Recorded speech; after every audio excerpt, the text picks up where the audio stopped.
सत्ता कारणाचा संघर्ष कुणाला कुठे नेऊन सोडेल काही सांगता येत नाही. नमस्कार मित्रांनो, मी विजय पाठक. आपल्या राजकीय रणभूमी या चॅनलमध्ये आपलं स्वागत आहे. राजकारणात एक वाक्य नेहमी ऐकायला मिळतं, राजकारणात कोणीही कायमचा मित्र नसतो आणि कोणीही कायमचा शत्रू नसतो. पण गेल्या 12 वर्षात राजकारणात जर पाहिलं तर ह्या वाक्यापेक्षाही एक वाक्य कायम समोर येतं आहे. सत्ता मिळवण्यासाठीचा संघर्ष सुरू होतो एका ठिकाणी, पण तो तुम्हाला नेऊन सोडतो कुठे हे राजकारणातील सर्वात अनुभवी व्यक्ती असणाऱ्यांना सुद्धा सांगता येणार नाही. आणि या संपूर्ण प्रवासाचं एक अत्यंत बोलकं प्रतीक म्हणजे एकनाथजी खडसे. 2014 साली एका पत्रकार परिषदेनं महाराष्ट्राचं राजकारण बदलून गेलं. केंद्रात नरेंद्र मोदी यांच्या नेतृत्वाखाली भाजपाची सत्ता आली होती. देशभर मोदींची लाट होती आणि महाराष्ट्रामध्ये विधानसभा निवडणुकीची तयारीसुद्धा लगबगीनं सुरू होती. भाजप आणि शिवसेना अनेक वर्षांची युती, पण जागा वाटपावर संघर्ष वाढला आणि अखेर युती तुटली. त्या निर्णयाची घोषणा पत्रकार परिषदेतून करणाऱ्या प्रमुख नेत्यांपैकी एक चेहरा होता तो एकनाथजी खडसे. त्या क्षणी शिवसेनेच्या नजरेत खडसे हे अक्षरशः विलन ठरले. त्या भाजपा शिवसेना युतीने अनेक वर्ष काँग्रेस राष्ट्रवादीच्या विरोधात संघर्ष केला.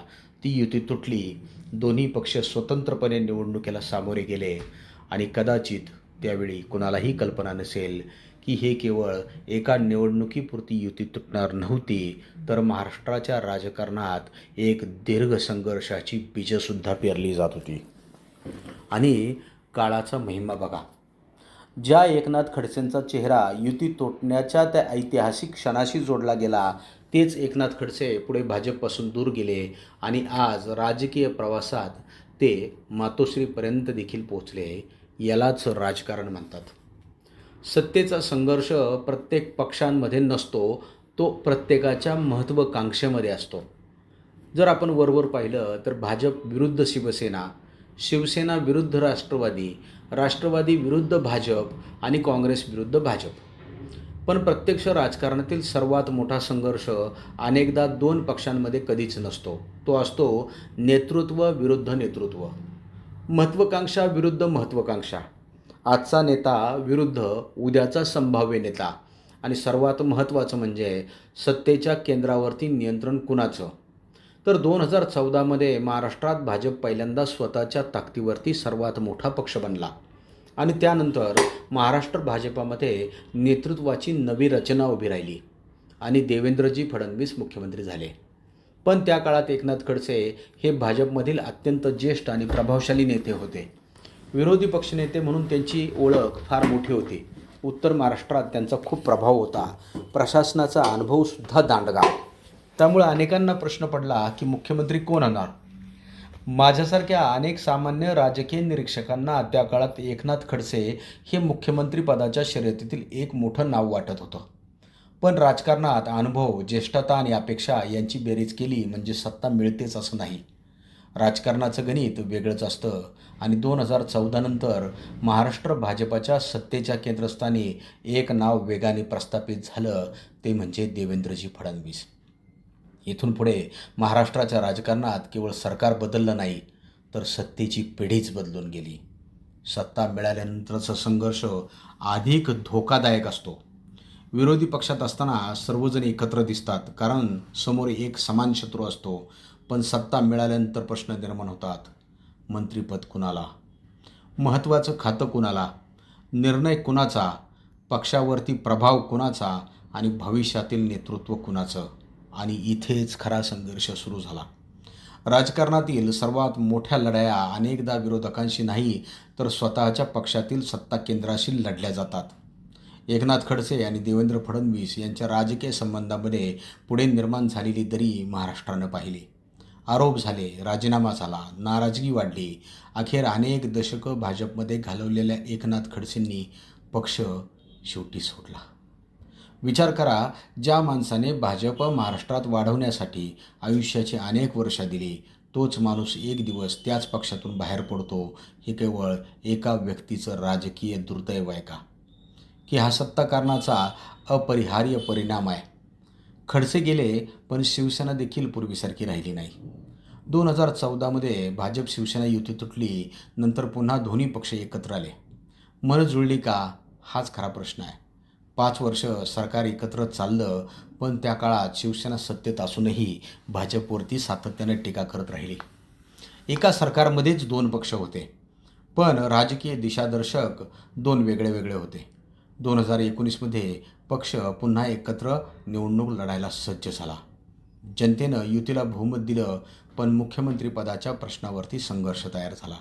आणि मग महाराष्ट्राच्या राजकारणाने असा प्रयोग पाहिला, ज्याची काही वर्षापूर्वी कुणी कल्पना देखील केली नसेल. शिवसेना, काँग्रेस आणि राष्ट्रवादी काँग्रेस एकत्र आले. उद्धवजी ठाकरे मुख्यमंत्री झाले. ज्या काँग्रेस राष्ट्रवादीच्या विरोधात शिवसेनेने दशकानुदशकं राजकारण केलं, त्यांच्यासोबतच शिवसेनेने सरकार स्थापन केलं. का? त्याचं उत्तर एकच, सत्ताकारण. पण सत्ताकारणाचा खेळ इथंच संपला नाही. 2019मध्ये ज्यांना वाटलं होतं की भाजपला सत्तेबाहेर ठेवण्याचा राजकीय प्रयोग यशस्वी झाला, त्यांना 2022मध्ये फार मोठा धक्का बसला. शिवसेनेमध्ये अभूतपूर्व बंड झालं. एकनाथजी शिंदे यांच्यासोबत मोठ्या संख्येने आमदार बाहेर पडले. शिवसेना फुटली. पक्षाचं नाव, चिन्ह, नेतृत्व या सगळ्यावरती संघर्ष सुरू झाला. एकेकाळी महाराष्ट्राच्या राजकारणातील अत्यंत शक्तिशाली संघटना असलेली शिवसेना 2 राजकीय प्रवाहांमध्ये विभागली गेली. आणि हा इतिहासाचा किती मोठा विरोधाभास आहे बघा. 2014मध्ये भाजपसोबत संघर्षाची सुरुवात झाली. 2019मध्ये संघर्ष शिखरावर पोहोचला आणि 2022मध्ये शिवसेनाच फुटली. सत्तेच्या संघर्षात विरोधकांचं नुकसान होईल असा प्रत्येकाचा अंदाज असतो, पण अनेकदा तुम्ही विरोधकासाठी खोदलेला राजकीय खड्डा किती खोल आहे यापेक्षा महत्त्वाचं असतं त्या खड्ड्याच्या कडेला तुम्ही स्वतः किती सुरक्षित उभे आहात. राष्ट्रवादी काँग्रेस देखील वाचली नाही. महाराष्ट्राच्या राजकारणातील अनेक उदाहरणांपैकी महाराष्ट्राच्या राजकारणातील आणखीन एक मोठं उदाहरण म्हणजे राष्ट्रवादी काँग्रेस. शरद पवार महाराष्ट्राच्या राजकारणातील अत्यंत अनुभवी आणि धुरंधर नेतृत्व. पक्षावरती मजबूत पकड, पण सत्तेचा संघर्ष तिथेही पोचला. अजित पवारांचा वेगळा राजकीय प्रवास सुरू झाला. पक्षात फूट झाली. काका आणि पुतण्या वेगवेगळ्या राजकीय बाजूंना उभे राहिले. म्हणजे गेल्या काही वर्षात महाराष्ट्रात काय घडलं? शिवसेना फुटली, राष्ट्रवादी काँग्रेस फुटली. भाजपमधील अनेक जुने नेते बाजूला पडले किंवा दुसऱ्या पक्षात गेले. नवीन सत्ता केंद्र तयार झाली. हे केवळ विचारधारेमुळेच झालं? मला तसं वाटत नाही. यामागे सर्वात मोठा घटक आहे सत्ता आणि सत्तेवरचं नियंत्रण. आजचा शत्रू उद्याचा मित्र. राजकारणात छायाचित्र खरंच खूप काही सांगून जातात. कधी काळी एकमेकांवरती कठोर टीका करणारे नेते एकाच मंचावरती दिसतात. कधी काळी एकत्र आलेले नेते एकमेकांच्या विरोधात पत्रकार परिषद घेतात. कधी आरोप होतात, कधी चौकशा होतात, कधी निवडणुका होतात आणि काही वर्षांनी तेच लोक एकाच राजकीय समीकरणात दिसतात. म्हणून सामान्य माणसाने एक गोष्ट लक्षात ठेवली पाहिजे, नेत्यांच्या राजकीय भांडणाला स्वतःचं वैर बनवू नका. आज तुम्ही एखाद्या नेत्यासाठी आपल्या मित्राशी भांडाल, नातेवाईकांशी संबंध तोडाल, सोशल मीडियावरती शिवीगाळ कराल आणि उद्या तुम्ही ज्यांच्यासाठी भांडलात तेच 2 नेते एकमेकांना मिठी मारताना दिसतील. कारण राजकारणात कार्यकर्ता भावना घेऊन लढतो, पण नेता मात्र परिस्थिती पाहून लढतो आणि परिस्थिती पाहून निर्णय देखील घेतो. ही वस्तुस्थिती आहे. काल मातोश्रीवरील एकनाथ खडसे हे केवळ छायाचित्र नव्हतं. एकनाथ खडसे मातोश्रीवर जातात हे दृश्य पाहताना गेल्या 12 वर्षाचा इतिहास डोळ्यासमोर चटकन उभा राहिला. 2014मध्ये राजकीय संघर्षाच्या एका टप्प्यावर खडसे होते. आज काळाने त्यांना वेगळ्याच राजकीय वळणावरती आणून उभं केलं. राजकारणात वर्तुळ पूर्ण होतं असं म्हणतात, पण खरं तर वर्तुळ पूर्ण होत नाही, ते सतत बदलत राहतं. कालचा शक्तिशाली नेता संघर्ष करतोय. काल दुर्लक्षित असलेला नेता आज मुख्यमंत्री झाला आहे. काल मुख्यमंत्री असलेला नेता आज विरोधात बसला आहे आणि कालचा मित्र आज शत्रू असतो, कारण कालचा शत्रू आज तुमच्या बैठकीत बसला असतो. हीच खरी सत्तेची प्रकृती आहे. सत्ता कुणाचीच कायम नसते. इतिहासात सर्वात मोठा धडा कोणता? सत्ता स्थायी नसते. काँग्रेसला एकेकाळी वाटत होतं की देशातील सत्ता कायम आपल्याच भोवती फिरणार आहे. तसं झालं नाही. महाराष्ट्रात काँग्रेस राष्ट्रवादीला वाटत होतं की त्यांची मजबूत राजकीय व्यवस्था सहज हलणार देखील नाही, पण ती हलली. शिवसेनेला वाटलं असेल की पक्ष आणि ठाकरे ही समीकरण अभेद्य आहे, पण पक्ष फुटला. भाजप आज अत्यंत शक्तिशाली आहे, पण इतिहास भाजपलाही हाच नियम सांगतो, कोणतीही सत्ता शाश्वत नसते. म्हणून सत्तेत असणाऱ्यांनी विजयाच्या क्षणी सर्वाधिक सावध असायला हवं, कारण पराभव माणसाला शिकवतो, पण विजय अनेकदा माणसाला भ्रमात टाकतो. राजकारणातील सर्वात मोठा धोका आहे तो अहंकार. सत्तेचा सर्वात मोठा शत्रू विरोधी पक्ष नसतो, सर्वात मोठा शत्रू असतो तो अहंकार. माझ्याशिवाय पक्ष चालणारच नाही, माझ्याशिवाय सरकार बनणारच नाही, माझ्याशिवाय पर्यायच नाही, माझ्या विरोधात कुणी उभंच राहू शकत नाही. ज्या क्षणी एखाद्या नेतृत्वाला असं वाटायला लागतं, त्याच क्षणी त्याच्या घसरणीची प्रक्रिया सुरू होते, कारण राजकारण रिकामी जागा कधीच ठेवत नाही. एक नेता बाजूला झाला की दुसरा तयार होतो, एक पक्ष कमकुवत झाला की दुसरा वाढतो, एक सत्ता केंद्र कोसळलं की दुसरं उभं राहतं. राजकारणात व्यक्ती महत्त्वाची असते, पण काळ व्यक्तीपेक्षा मोठा असतो. मग विचारधारा कुठं आहे? हा सर्वात गंभीर प्रश्न आहे. राजकीय पक्ष आपल्याला विचारधारा सांगतात, हिंदुत्व, धर्मनिरपेक्षता, समाजवाद, पुरोगामित्व, राष्ट्रवाद. पण जेव्हा सत्ता स्थापन करण्याची वेळ येते, तेव्हा विचारधारेच्या सीमा इतक्या लवचिक का होतात? काल ज्यांना जातीयवादी म्हणलं त्यांच्यासोबत आज सरकार कसं? काल ज्यांना भ्रष्ट म्हणलं ते आज मित्र कसे? काल ज्यांच्यावर आरोप केले त्यांच्यासोबत आज मंच कसा? आणि हा प्रश्न एका पक्षाला नाही, हा प्रश्न सर्वच राजकीय पक्षांना आहे. काल सामान्य मतदार विचारधारा पाहून मतदान करताना पाहिलं आहे. कार्यकर्ता विचारधारेसाठी रस्त्यावरती उतरला आहे, पण सत्ता स्थापन करताना जर गणितच अंतिम ठरणार असेल, तर मतदारानेही अधिक चिकित्सक व्हायला हवं ना? लोकशाहीत अंतिम सत्ता जनतेचीच आहे. राजकारणी कितीही मोठे असले तरी एक गोष्ट विचारतात राजकारणी कितीही मोठे असले तरी एक गोष्ट विसरता कामा नये.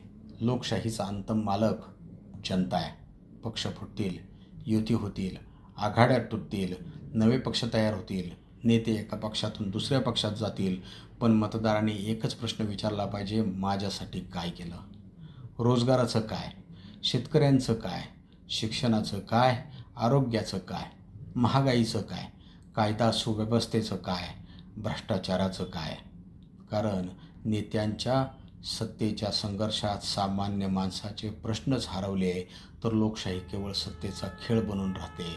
आणि शेवटचा मुद्दा, 2014मधील एकनाथ खडसे भाजपच्या सत्तेच्या उंबरठ्यावर उभे असलेले एक ज्येष्ठ नेते, युती तुटण्याच्या निर्णायक राजकीय घटनाक्रमातील मुख्य चेहरा. पुढे भाजपपासून दूर गेले, राजकीय संघर्ष झाला, राष्ट्रवादी काँग्रेसमध्ये गेले आणि काळाच्या ओघात एका वेगळ्या वळणावर मातोश्रीपर्यंत देखील पोहोचले. हा प्रवास एका नेत्याचा असला तरी यात महाराष्ट्राच्या संपूर्ण सत्ताकारणाची कहाणी दडलेली आहे. त्याच काळात शिवसेना बदलली, भाजप बदलला, राष्ट्रवादी बदलली, युत्या बदलल्या, मित्र बदलले, शत्रू बदलले, सत्ता केंद्र बदलली, पण एक गोष्ट मात्र बदलली नाही, ती म्हणजे सत्तेसाठीचा संघर्ष.